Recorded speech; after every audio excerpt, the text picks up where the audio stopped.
अंजुमने इरलाहुल मुस्लिमीन Muntazim committee forest Solapur की जानिब से सालाना तालीमी वार्षिक शैक्षणिक गौरव समारंभ 10वीं और 12वीं गुणवंत विद्यार्थियों का सत्कार समारंभ प्रोग्राम रखा गया था। इस प्रोग्राम के अध्यक्ष समीर गुलाम नबी काजी, मेहमान खुसूसी वसीम बुरहान, अल्पसंख्यक आयोग के सदस्य सैयद अमजद अली काजी सोलापुर शहर काजी, मौलाना आजाद पॉलिटेक्निक कॉलेज के अध्यक्ष मलंग सेठ, हाजी अयूब कुरैशी अध्यक्ष सोलापुर कुरैशी जमात, सद्दाम हुसैन, इरफान एमडी शेख, कदीर अहमद अली शेख, मोहसिन बेरिया और विद्यार्थी पेरेंट्स नागरिक बड़ी तादाद में मौजूद थे। प्रस्तावित संस्था के अध्यक्ष आकिब शेख ने किया, वही सूत्र संचालन ईशा शेख ने किया। आइए देखते हैं हमारे पत्रकार गफूर सौदागर इनकी यह report.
Dhani and Bhagwan Construction, partner KSB Builders and Developers, and अध्यक्ष राहत वेलफेयर एंड फाउंडेशन और संचालक हैं अल कबीर अर्बन।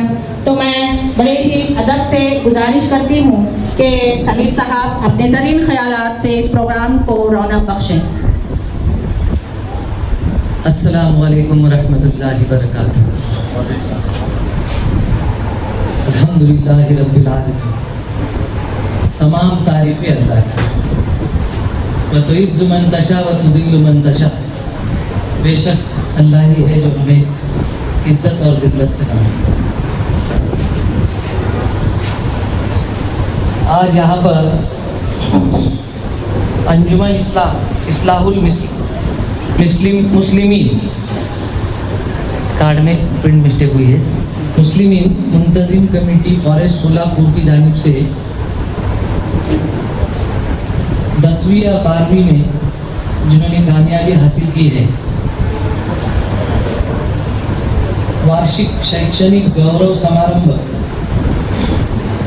आयोजित किया है। इस प्रोग्राम के लिए मंच पर तशरीफ फरमा है मुस्लिम समाज का, और उसकी फाइनेंशियल हालत खस्ता है। अगर उसका पीएचडी हो भी रही है तो वो हमारे डिस्ट्रिक्ट के कोई भी ऑफिस में एप्लीकेशन देता है, 3 दिन के अंदर उसको 1 लाख का चेक उसके घर पे ले जाके देते। तो काजी साहब, वसीम साहब, हमने शुरुआत कर दी कि वक्फ बोर्ड अब इतना ताकतवर हुआ है, इंशाल्लाह हमारे आगे के और अज़ाइम हैं। हमारी अभी सीएम साहब से और एकनाथ शिंदे साहब से बात चालू है, एक वक्फ का मेडिकल कॉलेज जिसको प्राथमिकता से अजीत दादा पवार जी थे, जब मीटिंग हुई थी, शायद वसीम बुरहान साहब भी थे वो मीटिंग में, एक मेडिकल कॉलेज वक्फ का जो पूरे इंडिया में कहीं भी नहीं है, वो शुरू करने के बारे में मीटिंग हुई थी और प्राथमिक मंजूरी दी गई थी।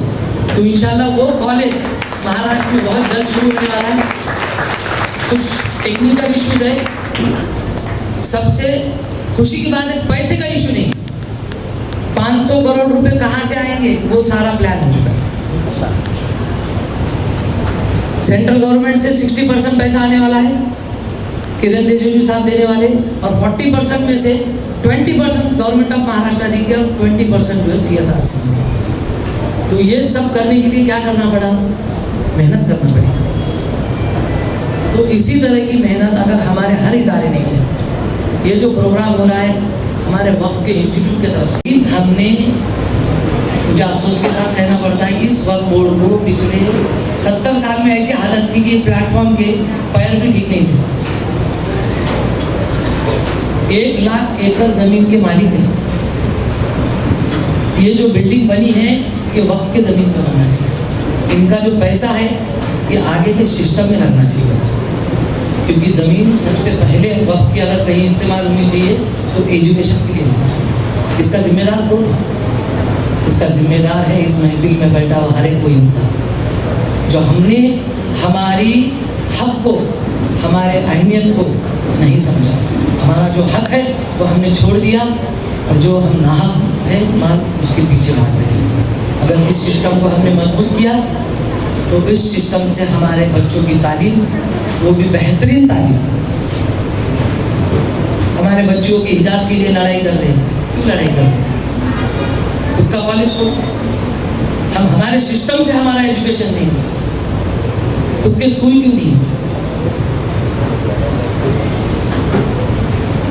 सोलापुर शहर में अगर मेन सिटी में अगर किसी की ज़मीन है तो उसको आप क्या बोलेंगे? हमारे सबसे बड़े रईस हैं इस शहर के, कहेंगे कि नहीं? वैसे महाराष्ट्र के पास 1 लाख एकड़ ज़मीन है। मैं समझता हूँ कि महाराष्ट्र में मुसलमानों से अमीर कोई नहीं, लेकिन हम उसको यूटिलाइज ही नहीं कर रहे। हम समझ ही नहीं रहे कि हमें करना क्या है।